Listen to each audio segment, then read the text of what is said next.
Conforme as horas avançavam, o caos foi cozinhando na cidade. Surgiu uma imensa lista de informações digitais sobre as pessoas, como uma grande assombração. A sincronização de dispositivos fazia a perseguição pular do celular para o computador e qualquer outro aparelho que se conectasse via Bluetooth.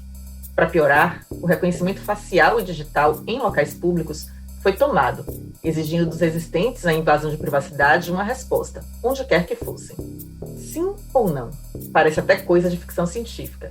Um acordo tácito, em larga escala, via um aplicativo coordenado por uma inteligência artificial superevoluída que, após anos de captação de dados e aprendizagem de reprodução do comportamento humano, rebela-se e resolve fazer a população de uma cidadezinha refém.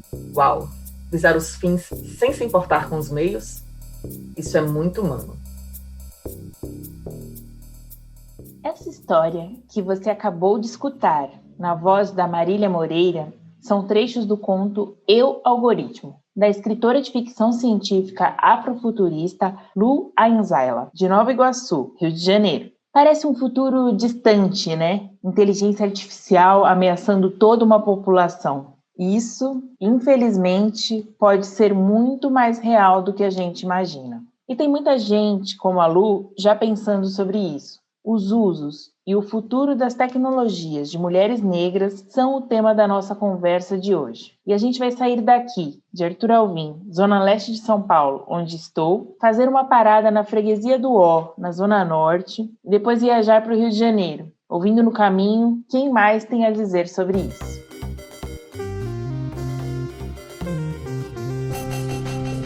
Eu sou Lívia Lima e essa é a série Futurar, uma parceria Conversa de Portão e Revista As Minas, que, em 3 episódios, vai conjugar o verbo futuro com mulheres negras que fazem acontecer no presente sem nunca esquecer do passado.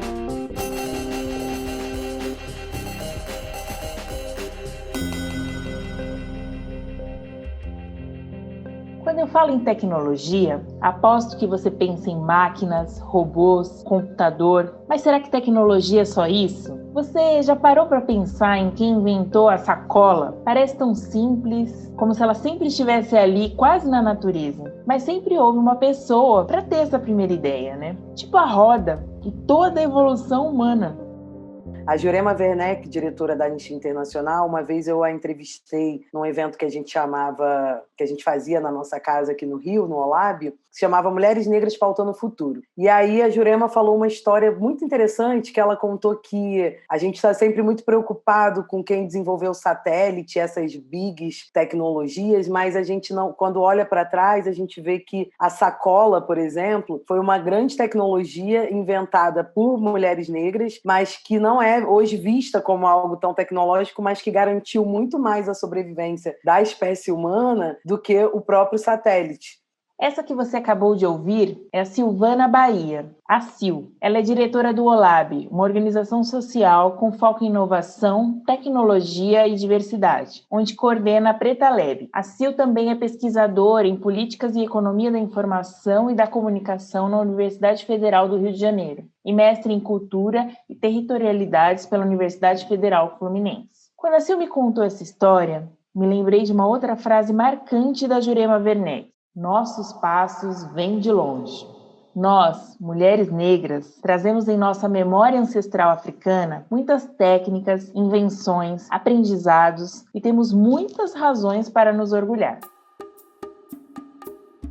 Você já ouviu falar que no período em que negras e negros foram escravizados, eles utilizavam as tranças nagôs dos cabelos para desenhar rotas de fuga? As mulheres se reuniam para pentear as crianças, com observação da região, faziam nas cabeças um mapa cheio de saídas de escape, então os homens, ao ver, sabiam qual caminho tomar. Respeitem nossos cabelos! Desde instrumento mesmo, de lidar com a terra, o poço, o vestimenta, a bolsa, etc. Tudo isso vem de uma cultura do continente africano, onde as pessoas que aqui eram escravizadas trouxeram essa cultura de tecnologia e desenvolveram outras tecnologias aqui para o trabalho. Além disso, a gente tem também tecnologias que já existiam lá, obviamente, e aqui a gente tem uma cultura, né, de dar um jeitinho, né? dar o jeitinho do brasileiro. Tem um conceito que chamam a ala de startups, chamam de frugal innovation, que aqui nada mais é do que a arte da gambiarra, né? Então, fazer gambiarras para solucionar problemas é também formas de tecnologia.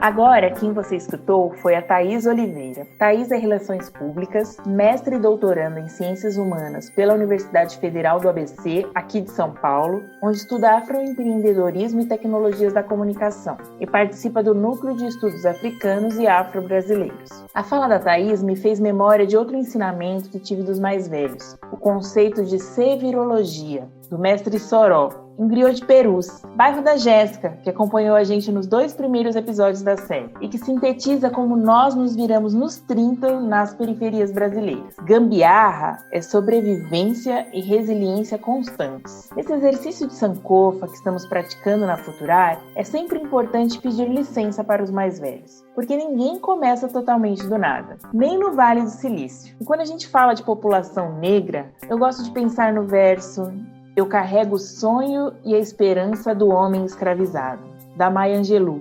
Porque muita gente passou por muita coisa para que hoje a gente possa estar aqui, livremente tendo essa conversa. Eu tenho um irmão mais velho, ele é quase 8 anos mais velho que eu, e ele sempre foi ligado à tecnologia. E aí, ele vivia pedindo um computador para minha mãe, mas obviamente minha mãe não tinha condições de comprar, né? Minha mãe era empregada doméstica, meu pai era fiscal de ônibus, então um computador na década de 90 era algo extremamente inviável. Mas a minha mãe mantinha uma boa relação com a sua ex-patroa, e essa mulher deu pro meu irmão um computador, que na época era aquele computador de tubo, branco, tinha que colocar capinha, mouse de bolinha, essas coisas que os jovens talvez nem saibam do que se trata. E aí eu, com 7, 8 anos de idade, comecei a aprender como é que funciona o computador, a ligar o computador. Meu irmão deixava o Paint lá aberto para eu brincar de desenhar. Depois eu fui fazer currículo, vitae para as pessoas do bairro e assim por diante.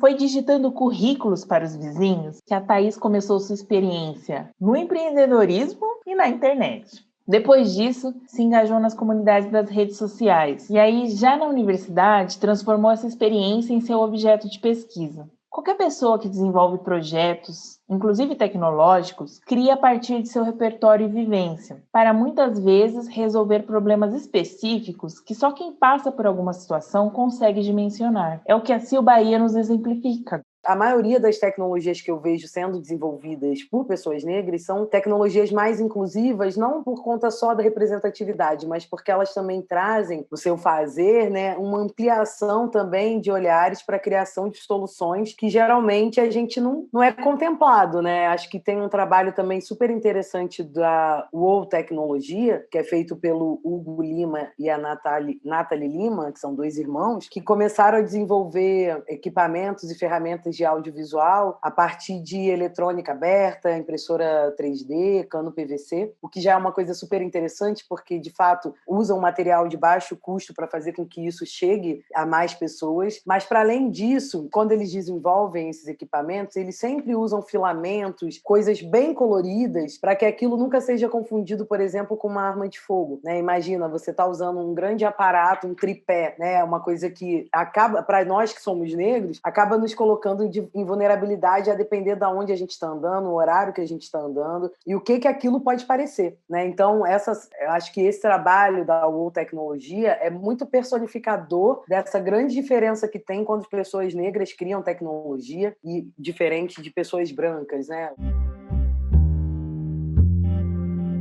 Enquanto os projetos de pessoas pretas e periféricas já pensam em como fugir do racismo, o contrário também acontece. Nos Estados Unidos, a cientista da computação ganense-americana Joy Boalan-Winnie, do Laboratório de Mídia do Instituto de Tecnologia de Massachusetts, o MIT, estava realizando pesquisas na graduação e no mestrado e notou que os sistemas de inteligência artificial reconheciam seus amigos de pele mais clara, mas não o seu rosto. Ela então fez um teste com uma máscara branca para que seu próprio rosto fosse reconhecido pelo sistema, pudesse ser reconhecido como um ser humano. O que Frantz Fanon, psiquiatra e filósofo franco-martiniquês, autor de Peles Negras, Máscaras Brancas, teria a dizer sobre isso? Bem, depois disso, Boulanger criou o projeto O Olhar Codificado e lançou a Liga da Justiça Algorítmica, um espaço para as pessoas falarem de suas questões e experiências com códigos enviesados para desenvolver práticas mais conscientes no processo de design, desenvolvimento e implantação de sistemas de código.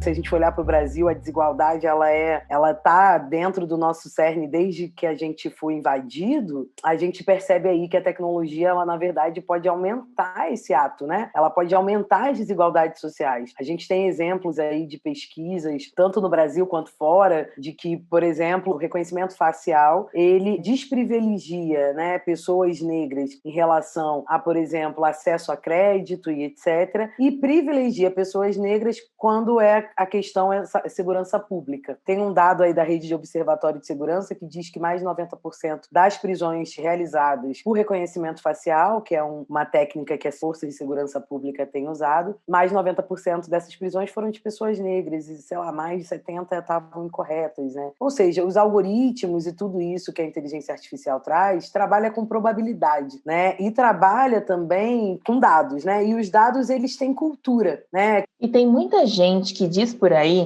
que dados, tecnologia, eles são isentos, mas não é bem assim. A CIO explica que os dados também têm cultura, afinal, eles são programados por humanos e podem ajudar a reforçar os preconceitos. A gente tem usado muito os dados, né, e a inteligência artificial de hoje para imaginar futuros, né, para pensar futuros. Só que esses dados, eles já são carregados de estereótipos, né? Eles já são quem é o potencial criminoso? Quem é a pessoa que é o potencial inadimplente para pagar suas contas e prestações? Isso também tem um estereótipo. Então, como que a gente vai criar um futuro mais inclusivo usando dados desse passado e desse presente que é racista, né? Que é homofóbico, que é misógino, né? Que já carrega um conjunto de cultura e que, com a tecnologia, o problema disso é a escalabilidade, né? Porque a afetação disso é em muito mais pessoas. CIO nos alerta que até mesmo em atividades banais e sutis de entretenimento e diversão nas redes sociais, o não reconhecimento da presença negra está presente. E esse não reconhecimento pode evoluir para casos mais graves. Porque não é só o filtro do Instagram que clareia a nossa pele negra. Isso acho que é um ótimo exemplo bem básico para entender o quanto que esse referencial ele é branco sempre, né? Do que é bonito, do que é belo.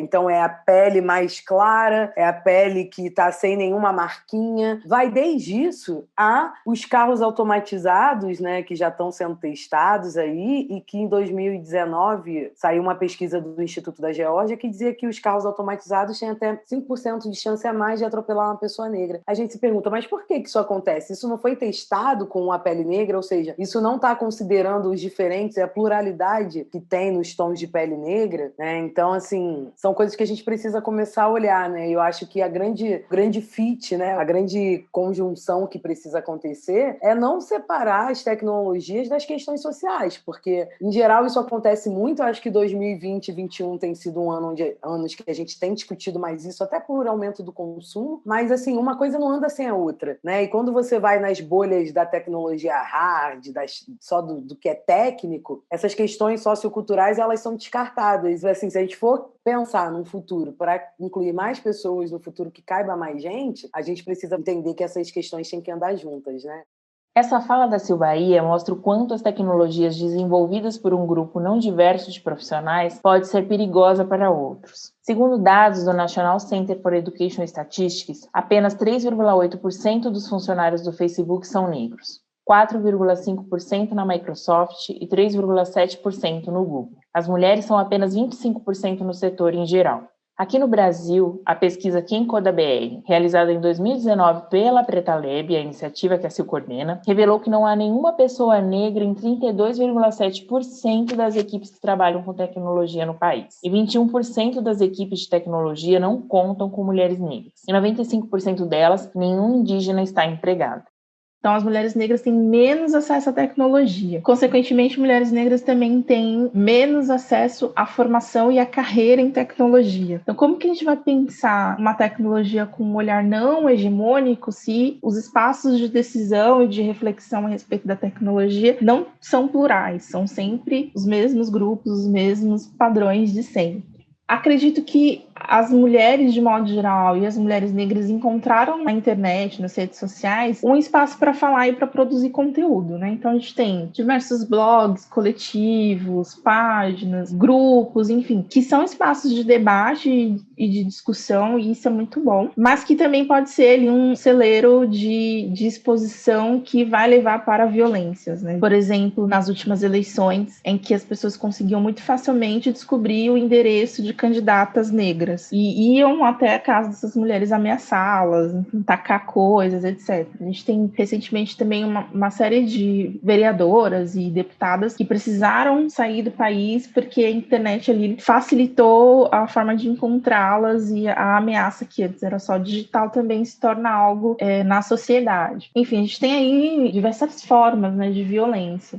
Uma das formas de violência é o discurso de ódio. Esses mesmos espaços digitais que têm permitido às mulheres falar, discutir, ocupar, também têm servido de palco para que diversos grupos destilem violência.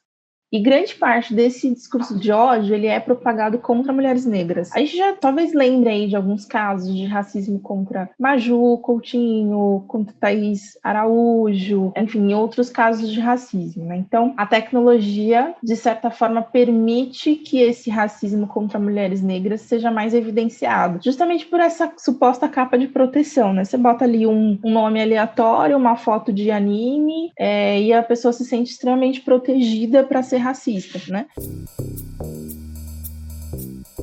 Recentemente, o jogador de futebol Danilo Avelar foi demitido do Corinthians porque foi descoberto realizando comentários racistas durante uma partida de videogame na internet. O bicho tá pegando pro lado do Danilo Avelar porque ele curte jogos online. E em um desses chats dos jogos online, ele agiu de maneira racista com uma pessoa, com outro jogador que tinha ofendido o Danilo Avelar. A gente vai colocar na tela a sequência dos fatos, a linha do tempo de todos os fatos que aconteceram nesse caso do Danilo Avelar. Daí, portanto, ó, o perfil do Danilo Avelar, ali, ó, DA35, né? Danilo Avelar 35, que é o número que ele usa. Ele chama um companheiro de filho de... Filho de rapariga preta. Exatamente. Ontem, o zagueiro Danilo Avelar foi demitido depois de um comentário racista durante um jogo online. O jogador se justificou pela frase infeliz, dizendo que o ataque foi uma resposta a uma ofensa que recebeu.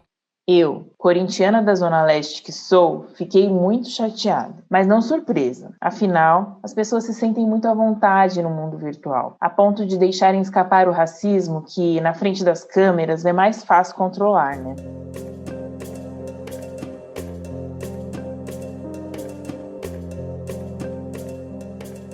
Diante desse contexto complexo, Thaís, Silvana e tantas outras mulheres negras estão se movimentando no presente para construir tecnologias mais justas e solidárias para o futuro.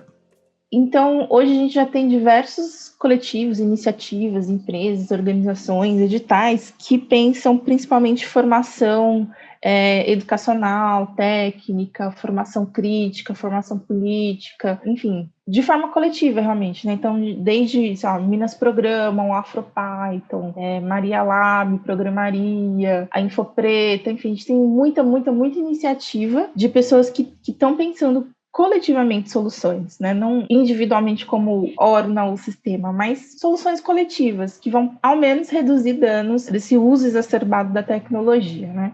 Ninguém entende muito bem o que o Preta Lab faz, e eu já faço até piada disso, mas é porque a Preta Lab, ela é um projeto causa, né? Então, por ela ser uma causa, a causa é a seguinte: a urgência e a pertinência de incluir mais mulheres no mundo das tecnologias e da inovação. Então, por ser essa causa, a gente acaba fazendo várias ações, né? A gente começou fazendo esse trabalho que era de mapear. Naquele primeiro ano, a gente chegou a 500 mulheres. De lá para cá, a gente fez workshop, formação, diálogos, encontros, muita coisa. Hoje, a gente é mais ou menos menos uma rede de 900 mulheres do Brasil afora, né? Então, quando eu penso em futuro, mulheres negras e tecnologia, eu sempre tenho dois caminhos. Um é, se a tecnologia é esse mercado que mais cresce no mundo inteiro, e é um mercado onde falta homem branco, hétero, cis, rico, para preencher essas vagas, o mercado não vai ter como não absorver essas mulheres, né? Porque é uma demanda muito grande e eu acredito que, assim, não adianta, vai ter que dialogar, vai ter que começar a procurar em outras bolhas, diferentes das bolhas que sempre procurou. Um outro ponto é que esse pode ser, né, e eu acredito muito nisso, um caminho para criações de tecnologias mais inclusivas, né? Ou seja, quando a gente cria esse evento Mulheres Negras Pautando o Futuro, é exatamente essa ideia de como que a gente pode criar ou imaginar futuros onde a gente pode ser mais protagonistas nesse campo de criação e desenvolvimento também de tecnologia. No meu caso, eu já sabia que a era digital não seria minha amiga, por conta do tipo de mãos e rostos que a dominam, em grande parte fruto de processos históricos, políticos e sociais complexos, de banheiros e elevadores segregados, ideias retrógradas sobre mulheres, agressões disfarçadas em fotos de famílias sorridentes, até currículos rejeitados por noções pessoais de inferioridade.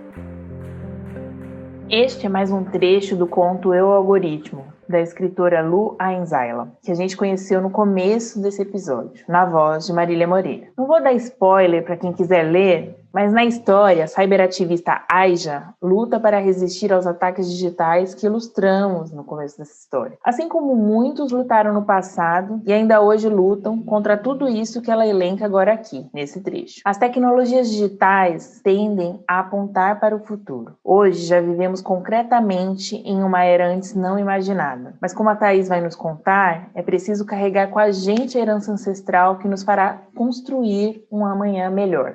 Eu acho que a gente está num caminho bem interessante. A gente tem essa herança da coletividade, né? De comunidade, de pensar o coletivo, de pensar juntos, de pensar movimento social, movimento negro, etc. Eu não acredito que a gente vá viver sem tecnologia. Eu acho que esse cenário é muito fantasioso. A gente tem que conviver com a tecnologia e conviver de forma que ninguém seja explorado em demasia a ponto de ficar refém de tecnologia, mas que a gente consiga encontrar um meio termo para lidar e utilizar ali e extrair da tecnologia soluções coletivas e harmoniosas. Tudo que a gente quer é viver em harmonia, né? A gente não quer... A maioria das pessoas não querem ficar ricas, milionárias e sei lá, passar o resto da vida viajando, mas só ter uma vida digna. E acho que passar por esse entendimento de como a tecnologia impacta a nossa vida, positivamente também negativamente, é parte da lição de casa, de entender onde a gente consegue chegar estabelecendo essa relação um pouco mais equilibrada, não tanto nos extremos, mais equilibrada. E pensando coletivamente e pensando também fora desses olhares hegemônicos, que a gente já viu que não é tão funcional assim, né? Há problemas nesses olhares hegemônicos. Então, buscar referências criativas de outros olhares, pensar coletivamente e pensar um equilíbrio nessa relação com a tecnologia. Para nós, mulheres negras, as inovações precisam caminhar com direitos humanos e justiça social, respeito ao meio ambiente, economia solidária, trabalho digno, equidade de gênero, bem viver. Foram esses valores que guiaram essa nossa viagem interespacial pelo Brasil durante a série Futurar, em encontro com mulheres negras de diferentes regiões, experiências e vivências, em seus quilombos, florestas, favelas, quartos de despejo, nas ruas, na luta, no cyberespaço. E o nosso combustível são os sonhos das mulheres negras e periféricas com quem nos encontramos. E é com utopia que queremos encerrar esse episódio e também a nossa série, com o sonho da Sil Bahia, que é também o meu, de Jéssica, de Marília e de toda a nossa equipe. O meu sonho para a população negra em geral é que a gente seja visto em toda a nossa humanidade, né? De uma forma bem ampla e que a gente possa também ter futuros onde a gente tenha mais saúde, mais bem-estar, né? Acho que isso parece ser tão básico ainda pra gente, mas ainda é um sonho meu, assim, que as populações negras, né? E com todas as suas diferenças, porque negro não é tudo igual, né? E é importante sempre lembrar disso, que a gente seja reconhecido acolhido, respeitado dentro das nossas humanidades e dentro também de um lugar de ser visto como pessoas de direito, né? Direito a conforto, direito à justiça, direito à saúde, direito à educação, né? Direito à comunicação, direito à internet, que a gente possa também ser respeitado dessa forma ampla, porque eu acho que a gente ainda não é visto assim, de maneira geral, né? Nos desumanizam muito e isso acho que o meu sonho é que essa chave mude, né? Que a gente seja visto como pessoas de fato. É ótimo, é um sonho nosso também.